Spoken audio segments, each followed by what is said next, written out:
राम जी कितना चले चुनाव में?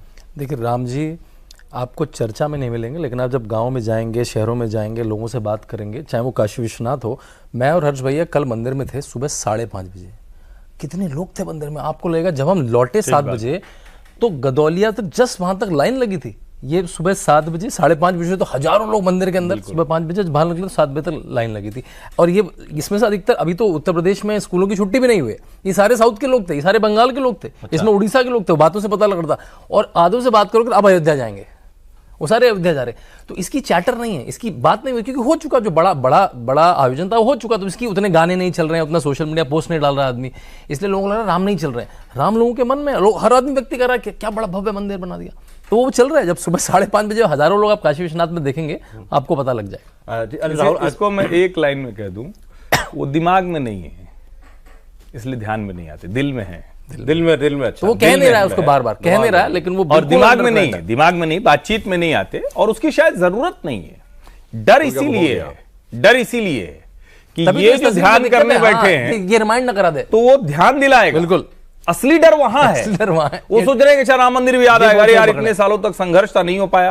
काशी विश्वनाथ धाम, अब जो जाता है पहले से, मैं सच कह रहा हूं, वो अकल्पनीय है। कोई सोच भी नहीं सकता था कि बाबा विश्वनाथ का मंदिर उस तरह का हो जाएगा कि लोग खुले में बैठेंगे, आराम से करेंगे। और मतलब जिसको कहते हैं ना कि आप साधना करने के लिए वहां, योग करने के लिए वहां मंत्रोच्चार करते पंडित, हम लोगों ने बाकायदा उसके विजुअल लिए। वो अद्भुत है। अब सच में नहीं लगता है यार 2 महीना बाद ही करवा लिए होते राम मंदिर वाला कार्यक्रम? थोड़ा फ्रेश रहता है लोगों के दिमाग में। ये उन लोगों को लगे जिनके लिए राम चुनावी मुद्दा हो। हमारे लिए चुनाव थोड़ी राजनीति का भी मुद्दा नहीं है। हम तो उस दौर में खड़े थे जब 2 सीटों की पार्टी थे, तो सपने में गुमान नहीं था, हमारी पीढ़ी को गुमान नहीं था। जो सीनियर वो लोग हैं उनको तो छोड़ दीजिए, कभी जिंदगी में सत्ता आएगी केंद्र की और स्पष्ट बहुमत की सरकार आएगी, ये तो हमें लगता था पता नहीं हमारी जिंदगी में कभी वो दिन आएगा भी नहीं। तब खड़े थे जब लोग हम लोगों का मजाक उड़ाते थे, कहते आरएसएस वाले फैनेटिक हैं, इनके दिमाग की सनक है, मंदिर कोई मुद्दा हो सकता है, इनको तो राजनीति की समझ नहीं है। और आज 303 सीटों के आने के बाद वो काम करके दिखाया। इसलिए वो हमारे आत्मसंकल्प, भारत की अस्मिता का मुद्दा है। जो इन्होंने कहा, लोग उस समय एक गीत गाते थे कि हम मन में भगवान राम के धाम के लिए कहते थे, रोम रोम में रमा है राम का पवित्र नाम, राम का ललाम धाम कैसे भूल जाएंगे। और जन्मभूमि को अनेक बार दे चुके हैं रक्त, और वक्त जो पड़ा तो रक्त और भी चढ़ाएंगे। इस प्रेरणा से चल रहे थे। कहां उसमें राजनीति थी, चुनाव थी, ये थी लाठी गोली खाएंगे, मंदिर वहीं बनाएंगे। आपको याद हो उस समय, मैं तो उसको देखा हूं यंग एज में साहब। अगर देखें तो उस जमाने में जो कुछ कैसेट्स बनते थे, तब ऐसे टीवी चैनल्स नहीं थे कि सारे आते हैं। उसमें दिखाया गया है कि जो कारसेवक हैं उन्होंने दो ने एक दूसरे को ऐसे पकड़ रखा है, यानी दोनों की जो पीठ है, और सरकते हुए पीछे जा रहे हैं। पुलिस वाले लाठी मार रहे हैं।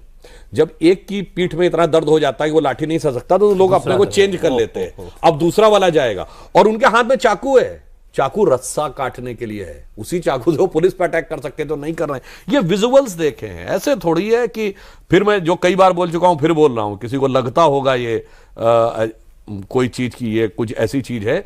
9 नवंबर 1989 को जिस दिन शिलान्यास हुआ था, जो पहली ईंट कामेश्वर चौपाल से रखवाई गई थी, जो ये लोग कहते हैं ना कि कोई मंडल वंडल कुछ नहीं आया था, वो तथा कथित निचली जाति थे। हम किसी को नीचा नहीं मानते, यानी उस समय के हिसाब से वो विषय सामाजिक समरसता का था। और दिन कौन सा था? देवोत्थानी एकादशी, 30 अक्टूबर 1990। वो फेमस कार सेवा परिंदा नहीं पर मार पाएगा, जिस दिन बलिदान करते हुए कार सेवकों ने जाके झंडा फहरा दिया था, देवोत्थानी एकादशी।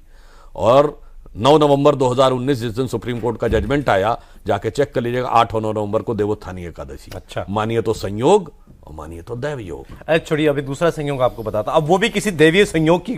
अब ऐसे ही सोचिए, जैसे लोग कहते हैं ना, अब अगर मोदी जी कह देंगे कि मैं दैवीय कार्य के लिए कार्य कर रहा हूं, तो सबके बड़े आग लग जाती है। ना वो तो सब कहने लगे ना कि मोदी जी ने तो अपने आप को अवतार पुरुष घोषित कर दिया है। ये सुना कि नहीं सुना आपने? 2 लाइनें जरूर बोल दूं।